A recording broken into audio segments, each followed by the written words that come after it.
जय गुरु जी, शुक्राना गुरु जी, blessing always गुरु जी, अनंतम अनंतम शुक्राना गुरु जी। गुरु जी महाराज को सादर प्रणाम। आई हुई सत्संग में सारी संगत को मेरा नमस्कार। संगत जी, गुरु जी के कृपा से, गुरु जी के आशीर्वाद से, गुरु जी का बहुत ही डिवाइन ब्लेसिंग भरा सत्संग रेणु अवस्थी आंटी जी के घर पे दिनांक 17 अक्टूबर 2024 को मानक नगर चित्रगुप्त नगर में गुरु जी का ब्लेसिंग भरा सत्संग संपन्न हो गया है। गुरु जी सत्संग में आए, संगत को ब्लेस किए। जय गुरु जी। गुरु जी महाराज की प्यारी संगत जी, आइए अब गुरु जी की आज्ञा से गुरु जी का बहुत ही प्यारा सत्संग सुनते हैं। पूरा सत्संग जरूर सुने। जय गुरु जी। संगत जी, आइए गुरु जी की आज्ञा से आगे का सत्संग सुनते हैं। जय गुरु जी। गुरु जी की सेवादार रेणु अवस्थी आंटी जी को जन्मदिन की ढेर सारी बधाई और शुभकामनाएं।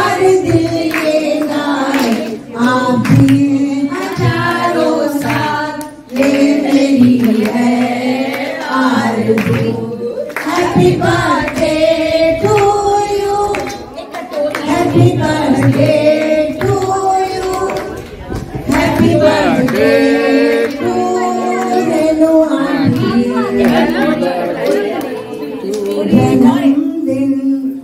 जय गुरु जी, शुक्राना गुरु जी, अनंतम अनंतम शुक्राना गुरु जी। सर्वदा भला करना, सबनो निरोगी काया देना। गुरु जी सब ते अंग संग सहाय रहना। जय गुरु जी। आंटी कल आप जैसे अंजू आंटी बता रहे हैं तो गुरु जी ने ना अष्टमी वाले दिन ही जैसे सत्संग यही करवाया कि अभी सब ये बच्चे तैयार नहीं हुए थे तो बस पूड़ियाँ बनानी रह गई थी। तो मैं गुरु जी के पास बैठ गई। मैं कहा गुरु जी मैं बैठ जाती हूँ आपके पास, जब तक ये तैयार हो जाएंगे तब तक बस पूड़ियाँ निकल जाएंगी फिर उसके बाद।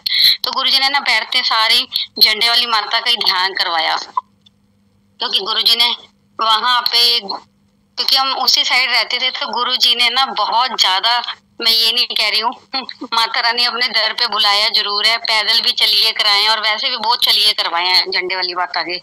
और जाना आना तो रहता ही था, वहां पर बिल्कुल पास में ही था हमारे। तो बस वो झंडे वाली माता का ही था कि जैसे, और नरातों में तो हमारा था रूटीन में कि हमने जाना ही जाना है। तो बस वही ध्यान था। नीचे गुफा वाली माता का भी था। और जैसे मैं गुरुजी ने ध्यान, जब तक मैं बैठी थोड़ी देर और उठी, तो जब मैंने व्हाट्सएप खोला, क्योंकि मैंने सुबह से फोन नहीं खोला था, और देखा तो एक संगत ने ना, आंटी ने झंडे वाली माता की 14 पिक्स भेजी हुई थी, 14।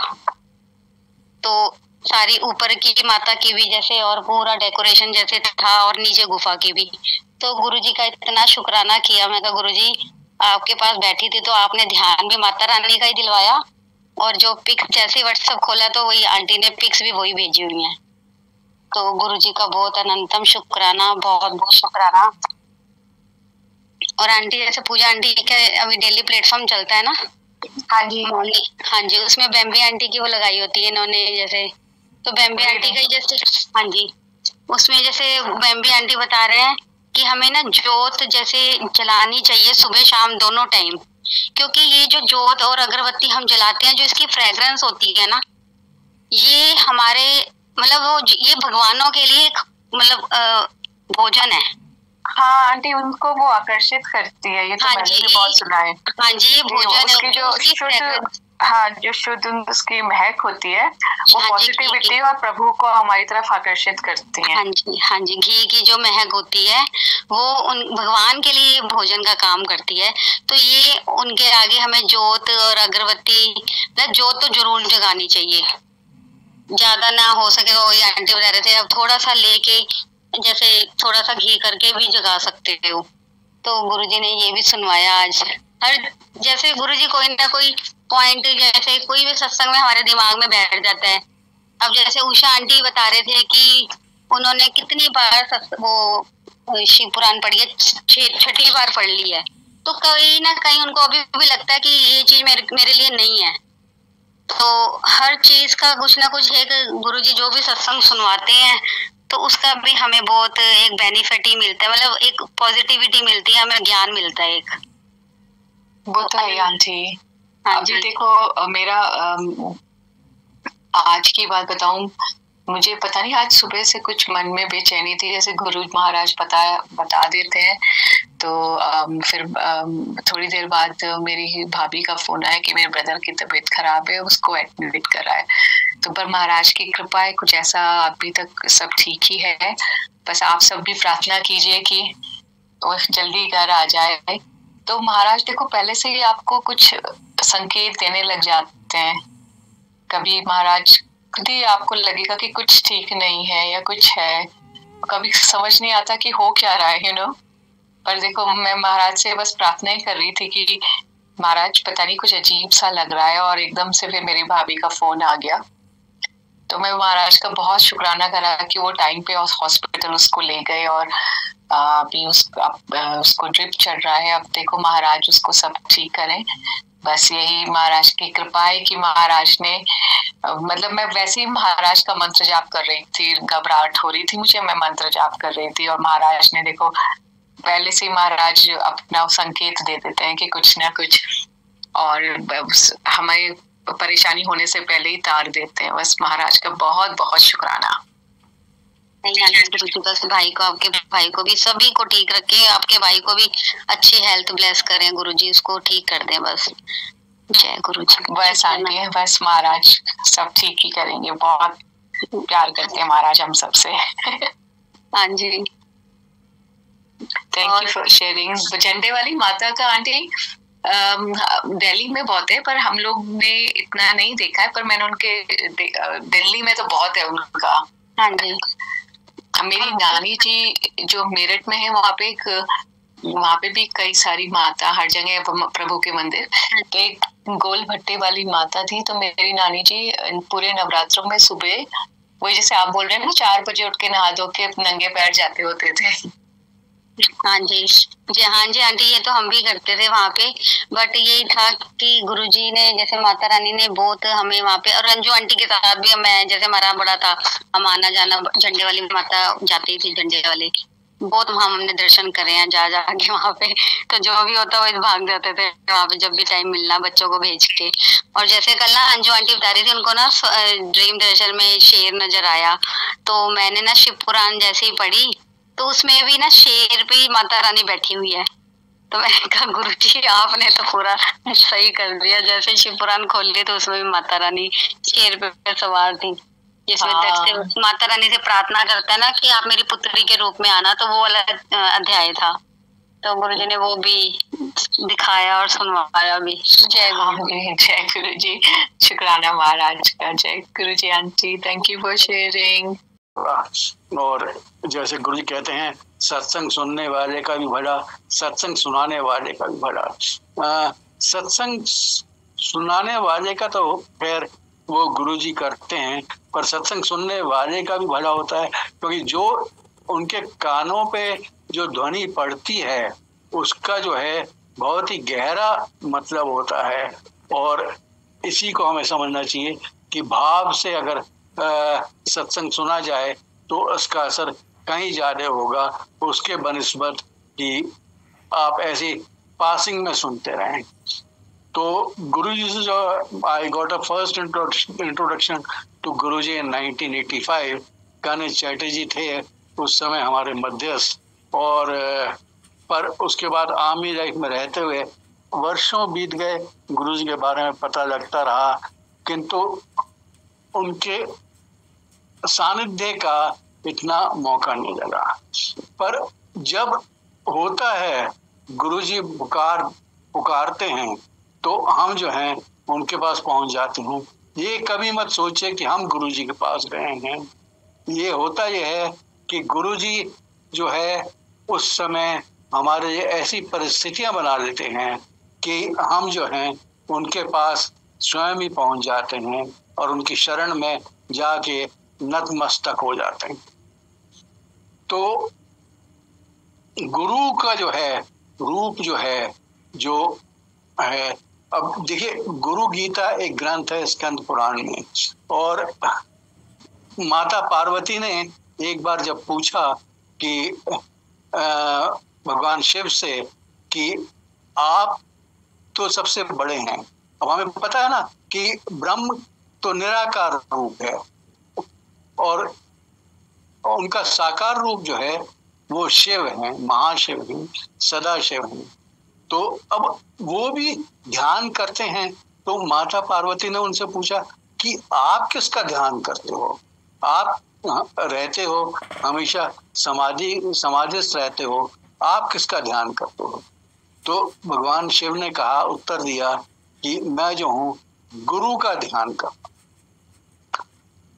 तो इस बात से ही समझ लीजिए कि गुरु जी का ध्यान यदि भगवान शिव करते हैं तो गुरु जी कितने महान हैं, और उनके शरण में हमारा पहुंचना जो है एक बहुत ही भाग्यशाली मौका है। उन्होंने हमें मौका दिया है कि हम उनकी शरण में पहुंच सकें। और वो ही होता ये है कि जब भी उनके पास पहुंचना होता है तो परिस्थितियां जो हैं उस समय ऐसी बन जाती हैं, मतलब कुछ ना कुछ कारण बन जाते हैं कि उनके पास जो है हम पहुंच जाते हैं। कभी कोई बताता है, कभी कोई मुश्किलों में गुजर रहा है, कभी कुछ और हो रहा है, तो लोग जो है बताते हैं। पर उसका मतलब ये नहीं है कि हम गुरु जी के पास गए हैं। गुरु जी ने उनको जो है माध्यम बनाया है हमें अपने पास बुलाने का, और हमें उनका ये एहसान जो है हम उनका एक जिंदगी में तो क्या शायद किसी भी जिंदगियों में कभी उतार ही नहीं सकते कि गुरु जी ने हमें अपने पास बुलाया है। तो मैं जो हूं आज जो है अधिक तो नहीं, किंतु 2-4 सत्संग करूंगा, सुनाऊंगा जिनका बहुत महत्व है, और आशा है अगर समय मिला तो फिर और भी सत्संग फिर सुना सकते हैं। तो जब हम गुरु जी के पास पहुंचे तो कुछ ऐसी खास परेशानी नहीं थी, और अगेन ने बताया कि गुरु जी यहाँ पर हैं, तो हम पहुंच गए गुरु जी के पास। परिवार को लेकर मैं पहुंच गया गुरु जी के पास, पर कोई ऐसा खास नहीं था।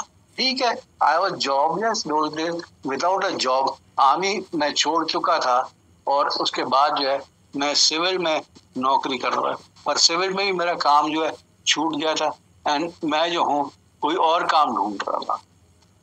तो ऐसी, पर ऐसा बिल्कुल नहीं था कि हम बहुत ही मुश्किल हालात में थे या किसी को स्वास्थ्य की कोई परेशानी थी या कुछ और था, ऐसा कुछ नहीं था। और जिंदगी जो है नॉर्मल चल रही थी, जैसे बोलते हैं, आती थी जैसे जिंदगी आती थी वैसे हम उसको स्वीकार कर रहे थे और उसके अनुसार जो है हम जी रहे थे। तो जब गुरु जी के पास पहुंचे तो उसके कुछ महीने बाद ही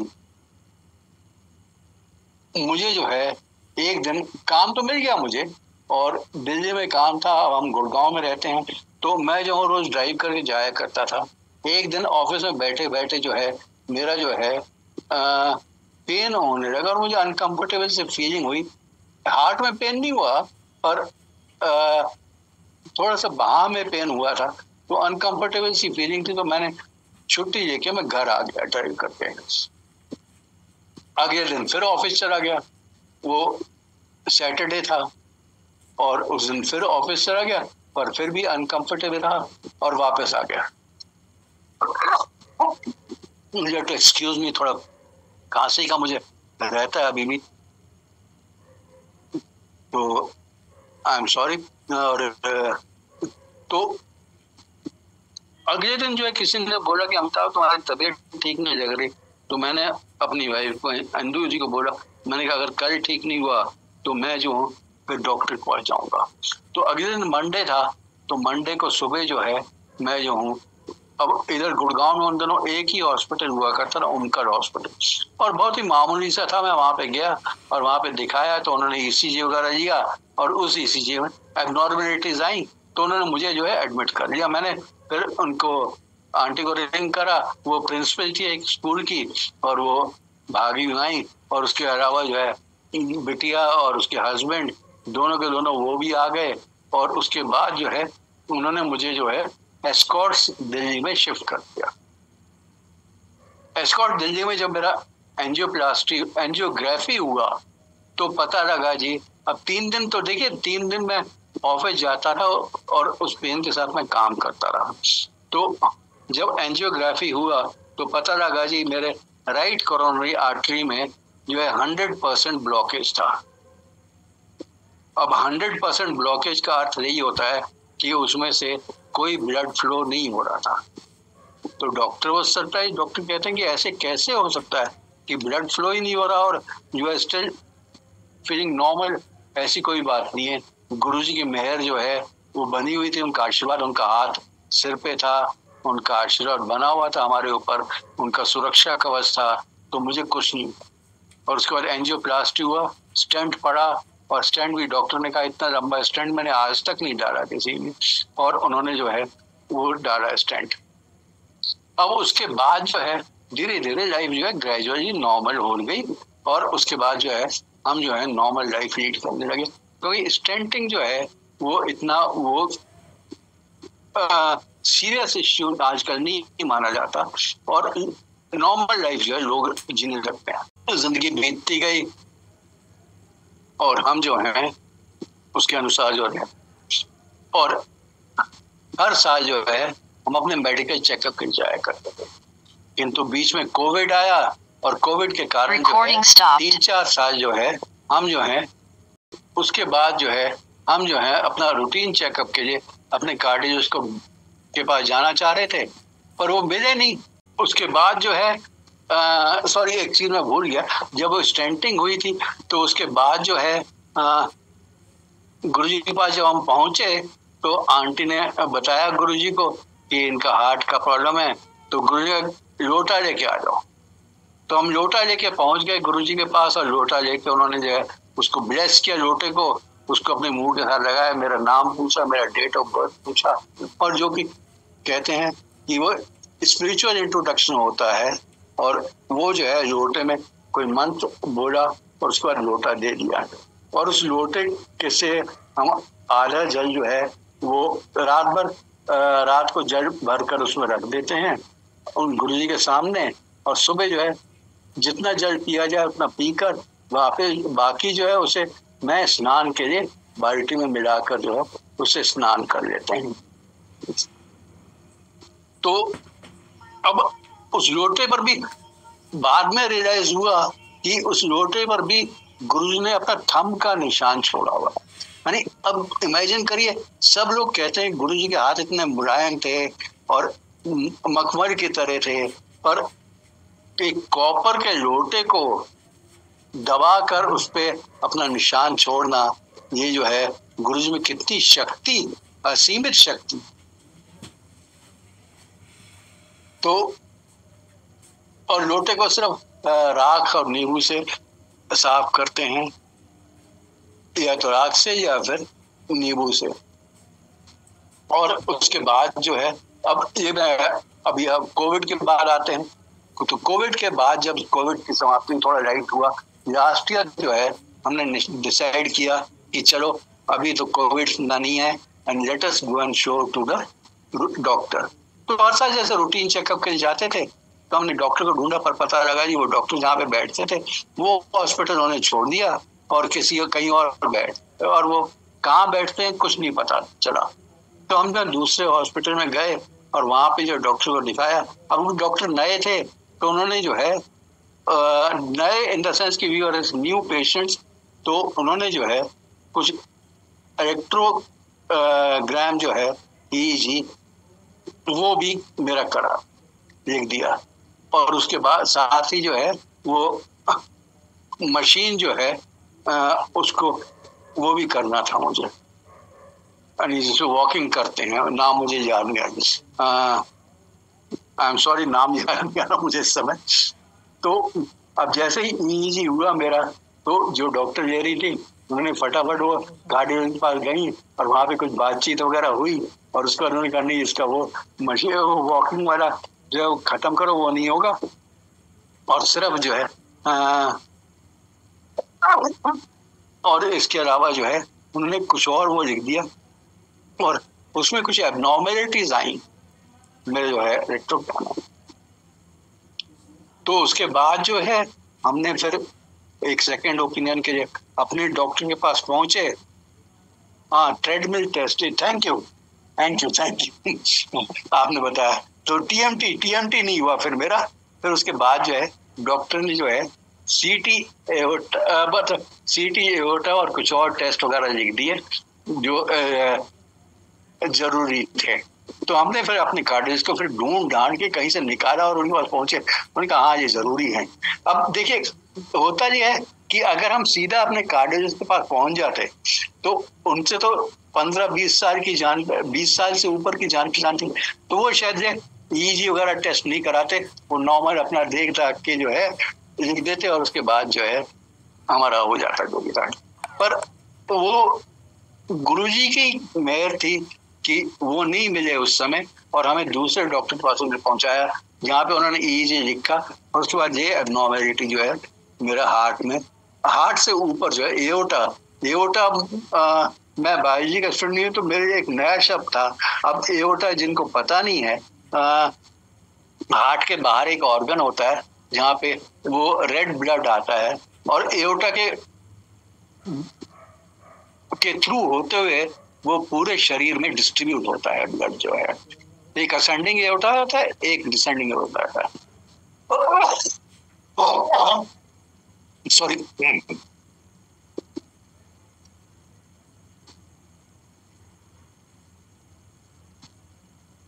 तो जब उसके बाद जो है सीटी एओर्टा जब हुआ तो उसमें पता लगा जी हमारा एओर्टा जो है जिसका 40 mm साइज होना चाहिए था उसका जो है 72 mm साइज था और वो डायलेट होके इतना गुब्बारे की तरह फूल गया जैसे गुब्बारे में हवा भर गई।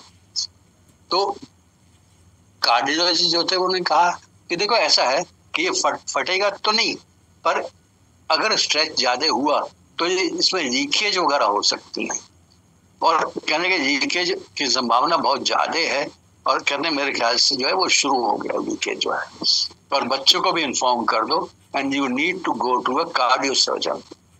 तो अब आंटी घबरा गई और उसके बाद जो है फिर हम थर्ड ओपिनियन के जो है आरआर हॉस्पिटल जो है आर्मी का जो है रेफरल एंड रिसर्च हॉस्पिटल वहां गए। तो वहां पे भी उन्होंने वो ही कहा कि आपको जो है you have to go through a surgery and अब अपने कार्डियोलॉजिस्ट ने एक चीज और कही थी, उन्होंने कहा था कि एओर्टा में नीड अ रिप्लेसमेंट और देश में जो है सिर्फ 5-6 ऐसे डॉक्टर हैं जो कि इसमें प्रोफिशिएंट हैं। तो उन्होंने एक नाम मेडिकल एम्स का ऑल इंडिया मेडिकल इंस्टीट्यूट का बताया था, एक डॉक्टर डीवी शेट्टी जो नारायण हृदयालय में बेंगलोर में थे, एक डॉक्टर अनिल भान जो मेदांत में है, मेदांता हॉस्पिटल इधर अपने गुड़गांव में ही है, और एक आध नाम और बताया था। तो अब हमने कहा कि चलो अभी जो है डॉक्टर अनिल भान जो है उनको दिखाते हैं, क्योंकि थोड़ा गवर्नमेंट हॉस्पिटल से और बेंगलोर जाके वहां पे दिखाना और फिर उसके बाद फॉलोअप जो है उसकी काफी कठिनाई थी। तो डिसाइड ये हुआ कि हम जो हैं डॉक्टर अनिल भान को दिखाएंगे जो कि यहाँ पे रहते। तो डॉक्टर अनिल भान के जब पहुंचे तो वो तो बहुत ही बिजी डॉक्टर हैं, पर उन्होंने टाइम निकाला और उन्हें बताया, उन्हें कहा कि अब यदि उसमें 3 मेम्ब्रेन होते हैं, मेम्ब्रेन परतें होती हैं जो कि एओर्टा में होती हैं, और 3 में से 2 जो है ऑलरेडी लीक कर रही हैं and you need a immediate surgery. तो अब इमीडिएट सर्जरी का मतलब था कि हमें जो है हॉस्पिटल में एडमिट होना था। तो हॉस्पिटल में एडमिट हुए और अब बिटिया भी वहां से यूएसए से भागी हुई आ गई और उसके बाद हॉस्पिटल में एडमिट हुए। तो हॉस्पिटल में एडमिट हुए तो वहां पे जो है जब और भी टेस्ट वगैरह हुए तो पता लगा जी हार्ट में और भी प्रॉब्लम है और थोड़े से मतलब 50-60-65% जो है ब्लॉकेज है दूसरी आर्टरीज में। तो अब डॉक्टर ने कहा कि अब चूंकि हार्ट खोलेंगे, चेस्ट ओपन करेंगे, तो उन्होंने कहा कि ये जो है हम जो है वो बाईपास भी कर देंगे वो भी साथ ही साथ कर देंगे, नहीं तो 1 साल के बाद हो सकता है फिर दोबारा खोलना पड़े, इसी के साथ ही खत्म कर देंगे। तो मेरा जो है फिर एओर्टा सर्जरी हुआ, जो कि अगर आप बिलीव करें वो 10-11 घंटे का सर्जरी हुआ, और उस समय जो है बहुत ही लंबा था। और इमेजिन करिए कि बाहर जो आंटी बैठी हुई, बिटिया बाहर बैठी हुई है, और उनको परेशानी में और चिंता, और मैं पूरे संगत का आभारी हूँ कि मुझे बताया गया कि वो जो है सर्जरी के दौरान जो है प्रे करते रहे, मंत्र जाप करते रहे कि मेरा सर्जरी ठीक से हो जाए।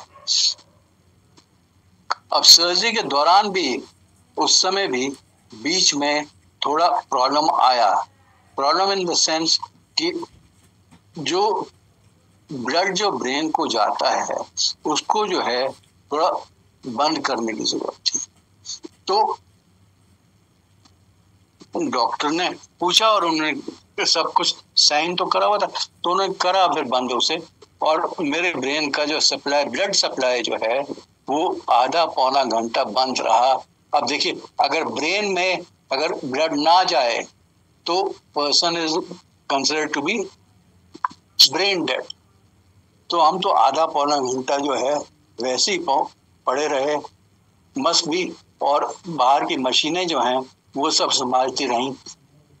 और उसके रेपरकशंस डॉक्टर ने बताया कि ये हो सकते हैं कि जब ब्लड वापस आता है तो उस समय कह नहीं सकते कि ब्रेन कैसे एक्सेप्ट करती है उसे। यानी it could be a memory loss, total memory loss, और there could be paralytic attack, और एनीथिंग कैन हैपन, कुछ भी हो सकता है।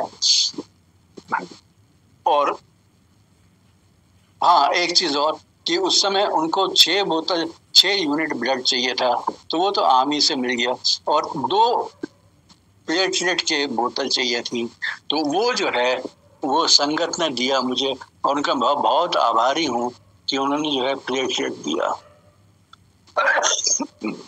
अब गुरुजी का भी ऐसा हुआ, सैटरडे को मेरी सर्जरी की डेट थी, पर सैटरडे को, सॉरी मैं उल्टा सीधा जा रहा हूँ क्योंकि जैसे जैसे मुझे बातें याद आती जा रही हैं मैं बताते जा रहा हूँ। Saturday was a surgery day, पर सैटरडे कुछ ऐसा हुआ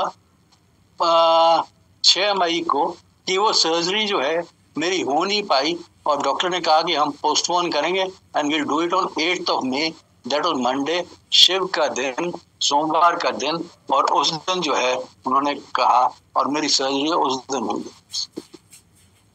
तो मतलब ब्रेन को ब्लड जो है वो रोक दिया, पर ब्रेन को जब ब्लड वापस गया तो गुरुजी की मेहर है कि कुछ नहीं हुआ, and I been perfectly normal. हो सकता है थोड़ा सा याददाश्त वगैरह में थोड़ा फर्क पड़ गया है, पर ऐसी कोई बड़ी चीज नहीं हुई जिसका हमें शंका थी रही है उस।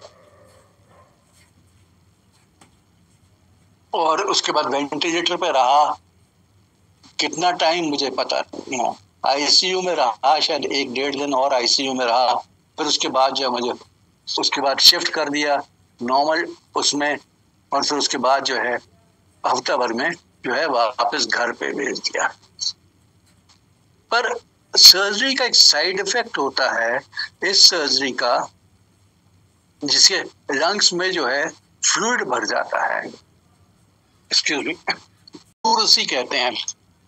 तो लंग्स में फ्लूइड भर गया। अब लंग्स में फ्लूइड भरना जो है तो काफी वो चीज है, पर उसको जो है इतना उन्होंने नहीं, पर मेरा जो है अब इसके मैं थोड़ा विस्तार से बताना चाह रहा हूँ कि दिस वाज अ, गुरुजी ने मुझे जो है न्यू लाइफ दी थी, नई जिंदगी दी है। क्योंकि जब मैं होश में आया आईसीयू में तो मेरे से हाथ नहीं उठाया जा रहा था, मेरे से कुछ नहीं हो रहा था, ना मेरी स्पीच थी ना कुछ था, सिर्फ आंखें खुली थी एक छोटे बच्चे के जैसे। और मुझे उससे जो है उस अवस्था से धीरे धीरे मैं जो बाहर निकला हूँ, शायद दूसरे दिन हाथ उठा, दूसरे या तीसरे दिन हाथ उठा है, और उसके बाद जो है आवाज आने में जो है कोई 10-15 दिन लग गए जब मैं नॉर्मली थोड़ा थोड़ा बोल पाया। उठ के तो चलने का सवाल ही नहीं उठता था, वो तो हम लेटे हुए थे बिस्तर पे थ्रू आउट। और फिर उसके बाद धीरे धीरे चलना सीखा, जैसे दोबारा चलना सीखा और बोलना सीखा। और खाना भी आंटी खिलाती थी मुझे, अपने आप खाया नहीं जाता था, हाथ जो है वो मूव नहीं करता, और कुछ भी सपोर्ट नहीं ले पाते थे, कोई वेट नहीं ले पाते थे, कुछ भी उठाए एकदम गिर जाता था। तो मतलब जैसे छोटा बच्चा इन्फेंट होता है उस तरह से बिल्कुल वो जिंदगी थी। महीना, 1.5 महीना, 2 महीने, 2 ऐसे रहा, और सब पता लगा कि लंग्स में भी फ्लूइड भर गया, यूरिसी हो गया। और उसके बाद जो है फिर डॉक्टर को जब दिखाया तो उन्होंने फिर एडमिट किया, लंग्स से फ्लूइड एक्सट्रैक्ट किया 3 बार जो है, 2-3 बार जो है इस तरह लंग्स के फ्लूइड निकालने के लिए एडमिट हुआ हूँ मैं। और टोटल जो फ्लूइड निकला है लंग्स से कोई 7-8 लीटर, शायद 9 लीटर तक भी रहा हो, यानी एक बाएं लंग से राइट लंग से और लेफ्ट लंग से। अब उससे आवाज जो है थोड़ा सा अंतर हुआ है, और बहुत ज्यादा जो है वो बोलने के बाद जो है जैसे फटीग सेट इन हो जाता है वैसा अभी भी है। और इस कारण जो है थोड़ा मैं अपने को रेस्ट्रिक्ट करता हूँ। अभी जब आंटी ने भी बताया मुझे सत्संग करने के लिए, तो मुझे पहले ये हुआ कि मैं बोल पाऊंगा नहीं बोल पाऊंगा। फिर जैसे गुरुजी ने मन में डाला कि डर किस बात का, मैं साथ में हूँ, तो मैंने आंटी को बोला कि अच्छा मैं करूंगा। और गुरुजी की मेहर है कि मैं जो हूँ ये कर पा रहा हूँ आज बैठकर। अब उस समय जब ये इन हालात से गुजर रहे थे तो सबके सामने एक प्रश्न उठता है कि अगर गुरुजी हैं साथ में, गुरुजी भगवान हैं, ईश्वर हैं, तो फिर दुख क्यों रहता है? Why does a संगत सफर? इसका कारण क्या है? ये तो एक जब से शायद सृष्टि बनी है तभी से ये प्रश्न उठता रहा है कि अगर ईश्वर है तो दुख क्यों नहीं? और थोड़े समय में इसका जो है उत्तर देना मुश्किल होता है, फिर भी कोशिश करते हैं, क्योंकि ये बात कई बार उठी मेरे साथ कि क्यों मैं जो हूँ, क्यों गुरु ने मुझे इस हालात में, इस अवस्था से गुजारा है। अब ईश्वर तो सर्वशक्तिशाली हैं, सबसे प्रेम करते हैं, सर्वोपरि हैं, सर्वज्ञाता हैं, सर्वदर्शी हैं, सब कुछ सर्वज्ञ, सब कुछ हैं वो, पर और उन्हें सबका ज्ञान।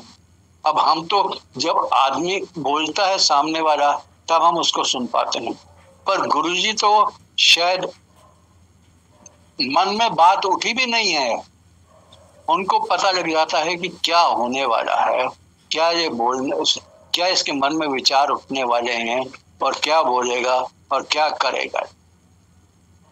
तो ऐसे गुरु को जो हमारे लिए प्रेम भी करते हैं, जो हमें कल्याण करने के लिए आए हमारे बीच में, तो उन्होंने ये दुख क्यों दिया? पर ये प्रश्न मेरे पास कई बार उठा और फिर एकदम मेरे मन में वो याद आता था, ऑथर ऐश करके एक बहुत ही टेनिस के प्लेयर हुए, तो जब वो अंतिम समय में थे तो किसी ने उनसे पूछा, उन्होंने कहा देखो वो वर्ल्ड चैंप थे, काफी समय तक रहे और अभी 20 साल से ऊपर हो गए, ही इज नो मोर, पर उन्हें ब्लड कैंसर से उनकी डेथ हुई थी। उन्होंने कहा जब मैं जीतता था तो कभी मैंने ये नहीं पूछा कि व्हाई मी।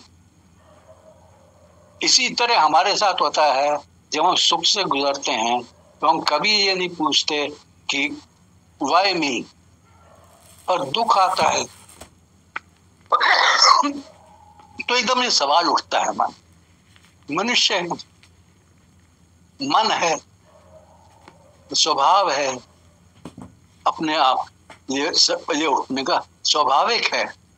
अब हमें ये लोग माँ बाप जो हैं बच्चों से प्रेम करते हैं, वे कभी नहीं चाहते उनके किसी भी बच्चे को कोई दुख पहुंचे, किंतु उनकी अपनी सीमाएं हैं, उनकी क्षमताएं हैं, उनके लिमिटेशंस हैं, उनकी अपनी कैपेसिटीज हैं, और फिर भी वह जो भी होता है अपने बच्चों को दुख दूर करने के लिए क्या नहीं करते, उनकी समस्याओं का समाधान करते हैं।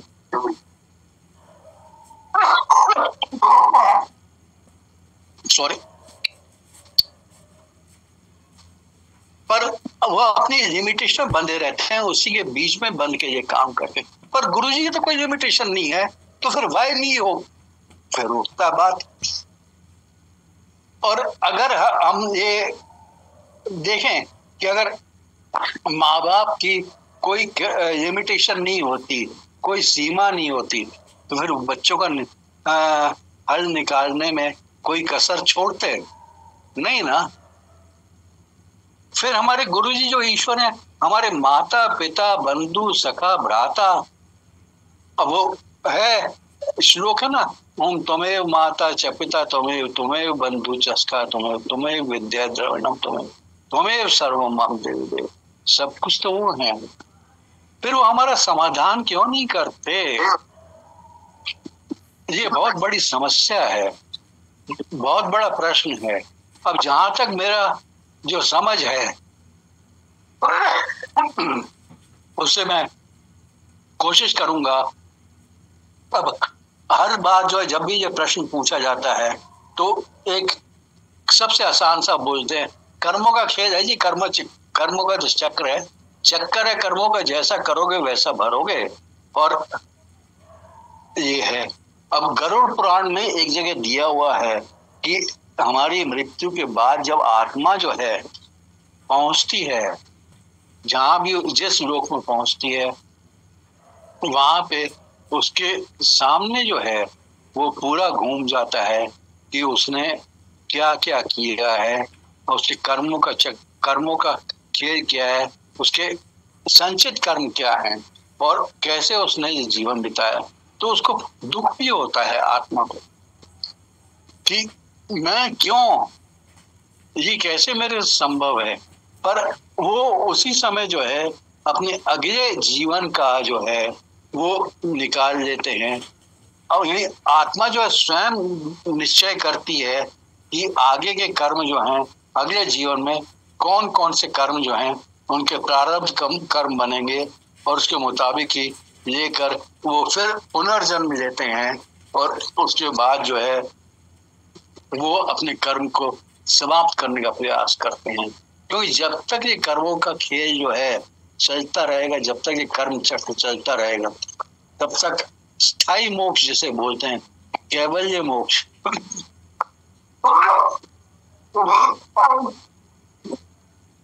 वो संभव नहीं है। परमानेंट जो है वो मोक्ष जो है सायुज्य मोक्ष जिसे बोलते हैं, जिसमें हम जो है गुरुजी के साथ ही बिल्कुल मिल जाएं।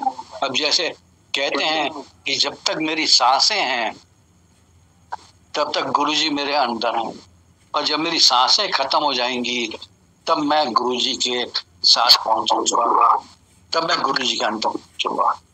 तो ये ही चीज है, और उसके मुताबिक जो है ये कर्मों का खेल जो है, कर्मों का चक्र जो है चलता रहे। दूसरा बात जो कहते हैं कि अरे दुख इसलिए आते हैं, कठिनाइयां इसलिए आती हैं कि आपके अच्छे चरित्र का निर्माण करना है। पर ये बात भी जो है मन को भाती नहीं है।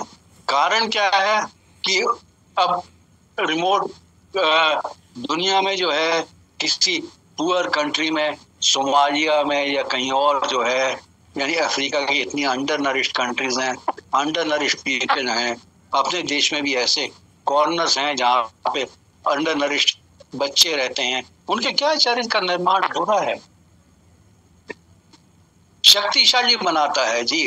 दुख जो है वो हमें शक्तिशाली बनाता है, वो हमें कठिनाइयों को झेलने का जो है वो, उससे जो है हमें उतना बल मिलता है कि हम अपनी जो कठिनाइयां हैं उनको झेल सकें। इसलिए गुरु जी जो है हमें जो है उसमें ईश्वर जो है हमें जो है उस अवस्था से निकाल दें।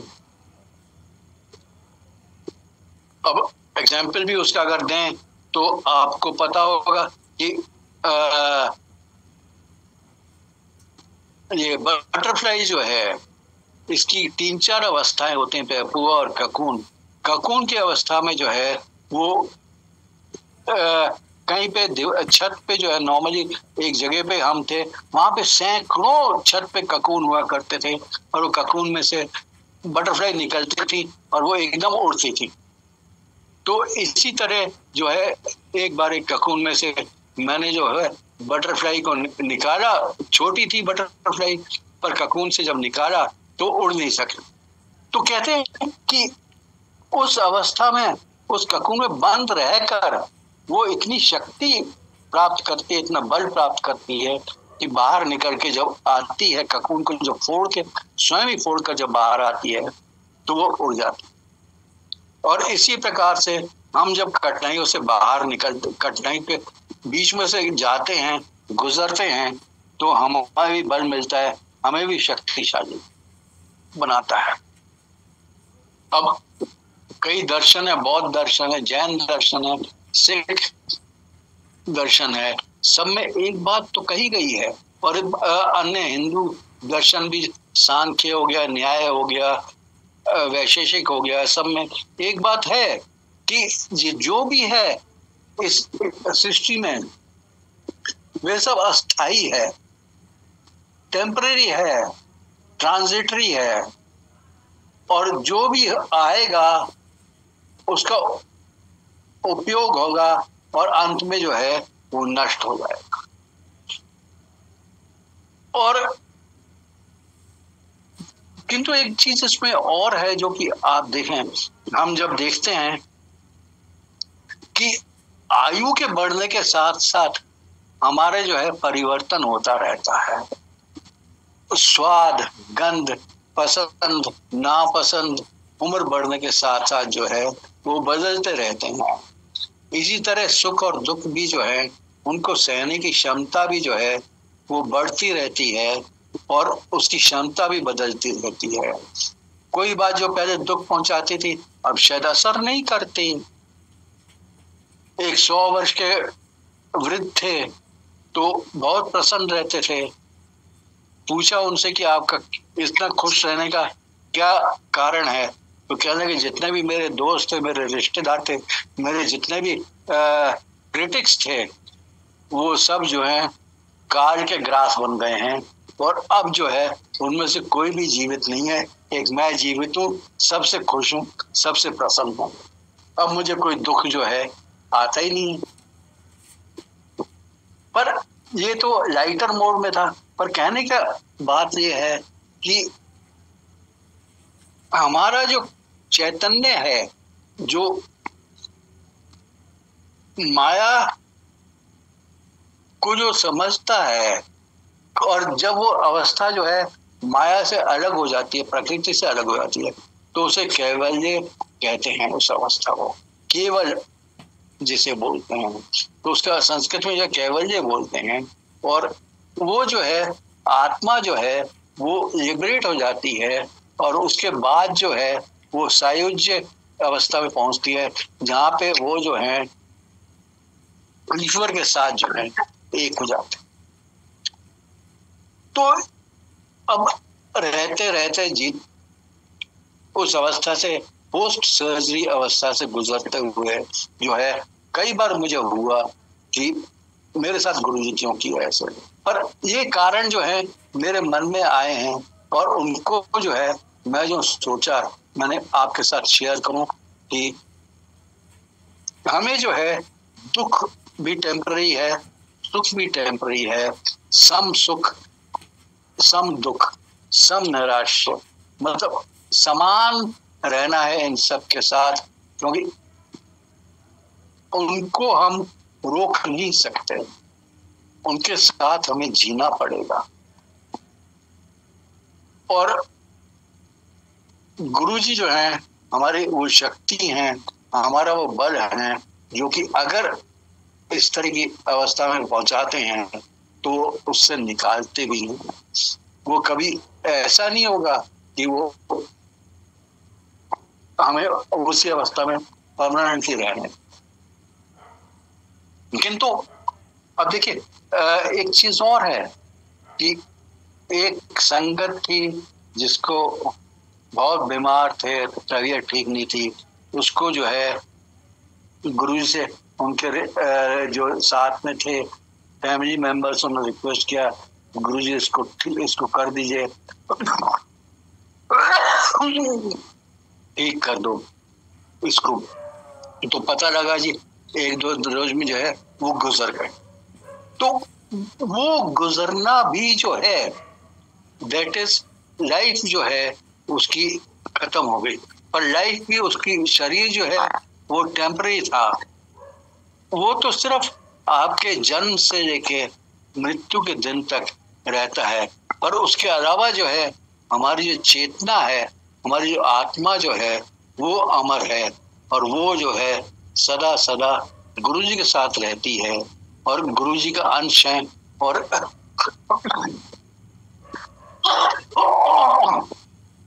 सॉरी, अब कैसे गुरुजी का अंश है बनाने, एक मैं बहुत ही छोटा सा एग्जाम्पल दो एग्जाम्पल देता हूँ। एक एग्जाम्पल तो ये है कि देखिए एक बर्तन है, आपको उसने नदी में डाला, उसमें टेढ़ा किया, उसमें हवा के बुलबुले निकले और उसमें पानी भर गया। अब उस पानी में और नदी के जल में कोई फर्क नहीं है। अब उसको जो जब आप टेढ़ा करोगे तो पानी फिर से नदी में मिल जाएगा और आप उनका अंतर नहीं निकाल पाओगे। तो इसी तरह हमारा शरीर जो है वो बर्तन है, जब तक सांस है तब तक हम हैं, जब सांस नहीं है तो हम नहीं। बिल्कुल इसी तरह जैसे कि अगर ओपन फील्ड में कोई अगर हमारा एक बर्तन रख दिया जाए और खाली बर्तन, तो उसमें भी वही स्पेस होगी, वही जो कि चारों तरफ है, वही वायु होगी, वही सब कुछ होगा। अब उसको अगर फोड़ दो उस बर्तन को, तो वो जो है बाकी सब वायु में मिल जाएगा। क्या उसका अंतर निकाल सकते हैं? नहीं ना।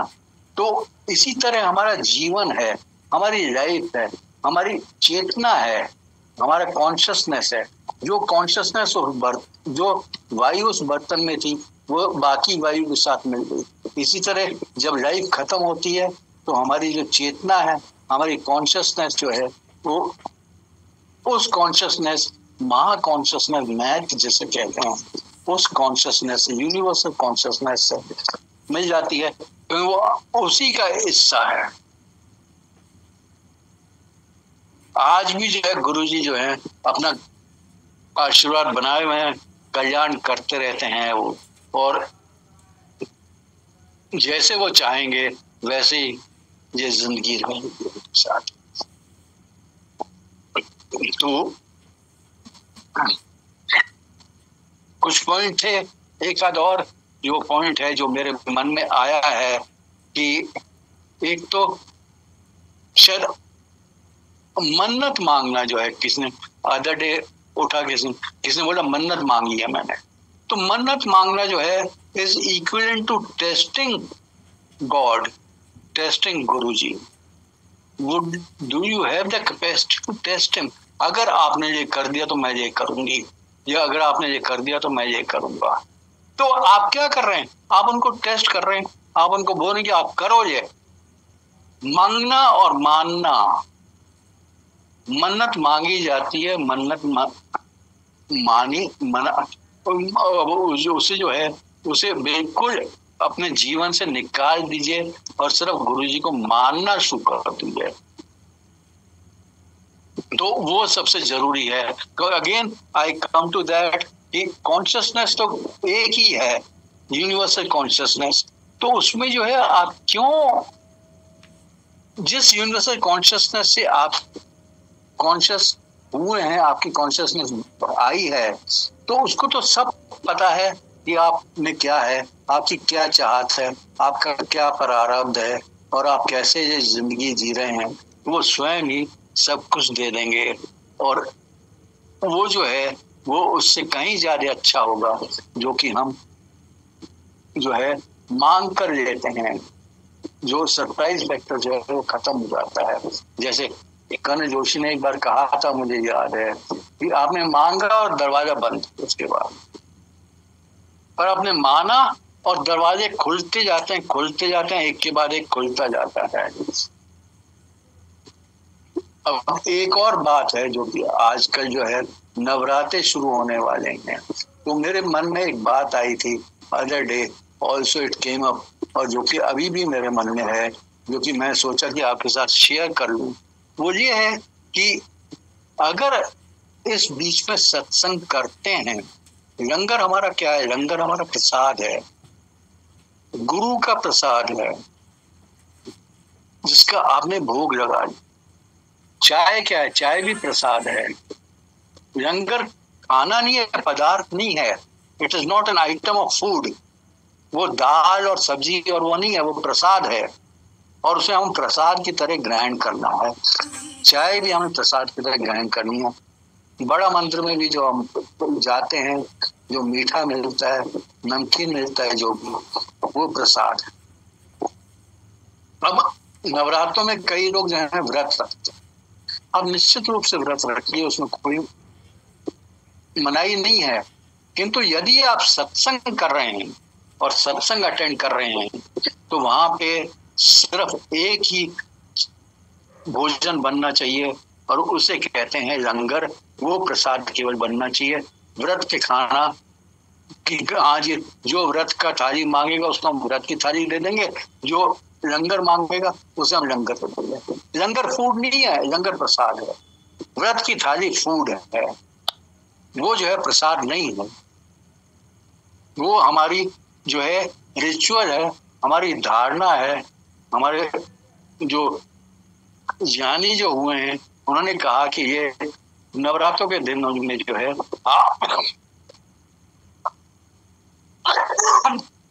अपने को अपना अंदर का साफ करने के लिए ये चीजें खाएं तो अच्छा रहेगा।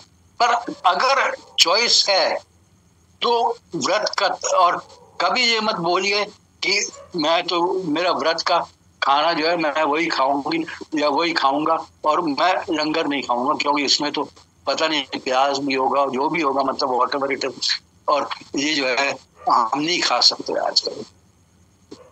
तो मुझे एक सत्संग याद आ रहा है। एक आंटी थी, उन्होंने वो वहां पे संगत में पहुंचे तो गुरु ने उनसे पूछा लंगर छका क्या?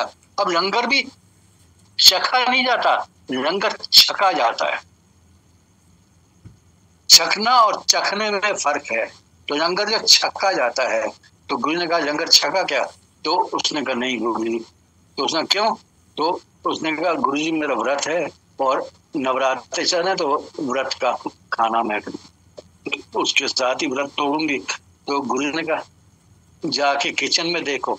तो किचन में जब पहुंची तो वहां पे 9 की 9 देवियां जो हैं वहां पे जो है खाना बना रही थी, और वापस आके वो गुरु जी के चरणों में गिर गई और उसने कहा गुरु जी मुझे समझ आ गया, सब कुछ समझ आ गया। और इसी तरह मैं कहता हूँ कि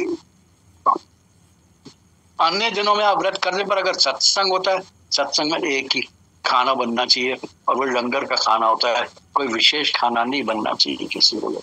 तो ये मेरे मन में बात थी और मैं आपसे रिक्वेस्ट करता हूँ कि, और मैंने देखा भी है ये 1-2 सत्संग में कि इस तरह का हो रहा है, जो कि नवरात्रों के दिन में सत्संग हुए थे। तो वहां पे जो है लंगर दिया गया और बीच में किसी ने बोल दिया कि वो हम तो व्रत कर रहे हैं, तो उसको लाके जो व्रत की थाली पकड़ा दी।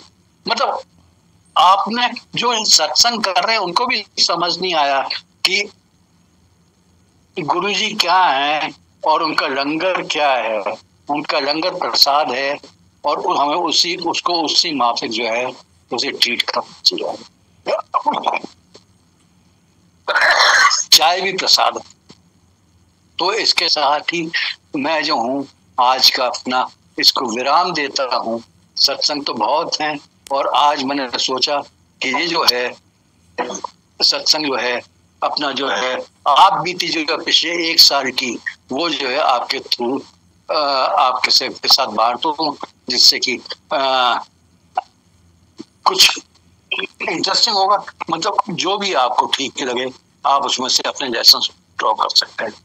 तो गुरु जी से प्रार्थना करता हूँ मेरे से और आप सबसे भी, अगर मेरे से गलतियां हुई हैं तो उनके लिए मैं क्षमा प्रार्थी हूँ, क्षमा याचना करता हूँ और गुरु जी से माफी मांगता हूँ और अपनी वाणी को यहीं पे विराम देता हूँ।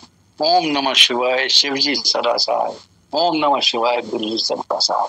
आपको कहीं ले जाने के लिए कहते हैं तो आप तब भी बोलते नहीं मुझे सत्संग में जाना है, मुझे जाना नहीं है, इसलिए बेटर आइए कि आप आ जाओ। और देखो कितनी बड़ी बात होगी, उन्होंने एकदम से कहा कि नहीं आप जल्दी आ जाइए ना, हम आराम से बैठ के थोड़ी देर बात कर लेंगे और गुरु जी को ब्लेस कर लेके फिर आप वापस अपनी डॉटर के पास ले जाए। तो वो भी प्लानिंग भी उनकी ही बनाते हैं। फिर अभी एक संगत मिली जो कैलकाटा से आई हुई थी, उन्होंने इतनी ब्लेसिंग दी, इतना कुछ लेके आई हुई थी और वो देखे कि मैंने उस दिन प्लेटफॉर्म पे शेयर भी किया था कि पूनम भोला जी आई हुई है मेरे पास।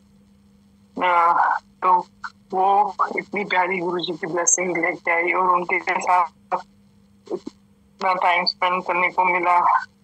तो बहुत ही मतलब पूरा वीक मैं कहूँगी ऐसे चल रहा है कि कोई आ रहा है, कोई संगत रह रही है, कोई उनको मिलने के लिए आता है पूनम जी को, तो सब लोग वो करते हैं बहुत बहुत। बट सब कुछ हो रहा है, इतना कुछ हो रहा है, बट मेरा अभी भी यहाँ पे ये था कि मैं इस प्लेटफॉर्म पे सबसे पहले शेयर करूँ कि मेरा आज बर्थडे है, मुझे गुरु जी बहुत सारी ब्लेसिंग दे रहे हैं। बहुत बहुत शुक्राना है गुरु जी का। बार बार यही कहने को बस दिल करता है कि न भुलनी, न भुलाई, न बिसरी, न बिसारी, हर वक्त अपने चरणों में रखना। हम बिल्कुल बिल्कुल अब गुणों से भरे हुए हैं और एक एक सेकंड में गलती करते हैं, लेकिन please Guru ji please please भुलाना नहीं। अभी मुझे बड़ी अच्छी बात लगी सिकंदर आंटी की, आपने बोला कि वो गुरुजी ब्लेस करते हैं तो गुरुजी ने कहा वो गुरुजी का प्यार ही होता है। तो कभी कभी कोई सत्संग सुनते हैं, कोई बात होती है तो ऐसे फीलिंग आती है कि इसमें मेरी क्या ब्लेसिंग होगी। बट जो ये बात मुझे लगी ये क्यों सोचना है हमारी ब्लेसिंग, वो गुरु का प्यार था, हमने प्यार तो माँ बाप प्यार भी तो करते हैं ना हर वक्त। वही वाली बात है कि देना है कि ये ब्लेसिंग, लेकिन वो प्यार भी तो करते हैं। तो कभी कभी हमें ये भी हर वक्त यही देखना है यहाँ पे क्या भाई चमत्कार या ब्लेसिंग या कुछ है, प्यार है वो। तो बड़ा ही प्यारा लगा जब से उन्होंने बोला ना कि वो गुरु जी का प्यार ही किया। मैंने वैसे आपका सत्संग नहीं सुना, उस वक्त मैं नहीं थी अवेलेबल, तो लेकिन बहुत ही अच्छा लगा कि सच में गुरु जी का प्यार है वो। तो बस ऐसे ही प्यार करते रहे अपने बच्चों को। और इस सच में इस प्लेटफॉर्म कहने का भी मन नहीं करता है, इस फैजलत का गुरु परिवार का बहुत बहुत बहुत शुक्राना है। ये ऐसी फीलिंग होती है कि चलो कोई और जगह नहीं है, चलो यहाँ पे खुशी भी बांट लो और दुख भी शेयर कर लो और अपनी गलतियां भी शेयर कर लो, उनकी सॉरियां भी कर लो, सब कुछ कर लो। और पता नहीं कल से मेरे को सत्संग सुनाते सुनाते मैं बीच में पूरी पंजाबी बोलती गई फिर थोड़ी देर बाद मैंने रियलाइज किया, मैंने कहा गुरु जी पंजाबी क्यों बोल पा रहे हो। तो पता नहीं गुरु जी का क्या प्लान चल रहा है, क्या हो रहा है, बहुत लग रहा है माइंड में। शुक्राना शुक्राना शुक्राना, अनंत अनंत शुक्राना। जय गुरु जी आंटी। जय गुरु जी आंटी, शुक्राना गुरु जी का and thank you for sharing. और गुरु जी तो वैसे ही बर्थडेज बहुत खुश होते थे बर्थडेज के लिए और बहुत, और हर किसी संगत का मैंने सुना है गुरु जी बड़ा प्यार से बर्थडे सेलिब्रेट करवाते हैं, चाहे वो जो भी कौन सा भी बर्थडे हो। तो गुरु जी ने आपकी भी ऐसी बर्थडे सेलिब्रेशन स्टार्ट की। तो बस संडे को देखो पूनम जी को भेज दिया, मंडे को 2 सत्संग दिए, ट्यूसडे को भी 2 सत्संग। आज तो स्पेशली किसी ने अमृत वेला का सत्संग किया ही मेरे बर्थडे की वजह से था। और वो 5 बजे खत्म होने के बाद खूब सारे भजन, सब गाने, डांस, सब कुछ हुआ, पूरा सब कुछ करा लिया गुरु जी को। शुक्राना, थैंक यू। शुक्राना, थैंक यू। ਹਾਂਜੀ, ਮੁਬਾਰਕਾਂ ਉਹਨਾਂ ਨੂੰ, ਸੰਗੀਤਾ ਆਂਟੀ ਨੂੰ। ਤੇ ਬਾਕੀ ਗੁਰੂ ਜੀ ਤਾਂ ਆਪਣੇ ਬਰਥਡੇ ਦਾ ਹੀ ਬੜਾ ਪਿਆਰ ਨਾਲ ਮਨਾਉਂਦੇ ਹੁੰਦੇ ਸੀ, ਚਾਅ ਪੂਰਾ ਹੁੰਦਾ ਸੀ ਗੁਰੂ ਜੀ ਨੂੰ। ਗੁਰੂ ਜੀ ਤੇ ਆਪਣਾ ਜਨਮ ਦਿਨ ਬੜਾ ਚਾਅ ਨਾਲ ਮਨਾਉਂਦੇ ਸੀ, ਦੂਸਰਿਆਂ ਦਾ ਤਾਂ ਮਨਾਉਣਾ ਹੀ ਮਨਾਉਣਾ। ਹਾਂਜੀ ਇਹ ਤਾਂ ਹੈ। ਉਹਨਾਂ ਨੂੰ ਪੂਰਾ ਸ਼ੌਕ ਹੁੰਦਾ ਸੀ ਕਿ ਮੇਰੇ ਆ ਵੀ ਕਰੋ, ਉਹ ਵੀ ਕਰੋ। ਪੂਰਾ ਫਸਟ ਕਲਾਸ ਉਹਨਾਂ ਦਾ ਬਰਥਡੇ ਮਨਾਈਦਾ ਸੀ। ਚਲੋ ਸਭ ਨੂੰ, ਹਾਂ ਬਸ ਵੈਸੇ ਮੈਂ ਉਹਨਾਂ ਨੂੰ ਮੁਬਾਰਕਾਂ ਹੀ ਦੇਣੀ ਸੰਗੀਤਾ। ਚਲੋ ਹਾਂਜੀ, ਜੈ ਗੁਰੂ।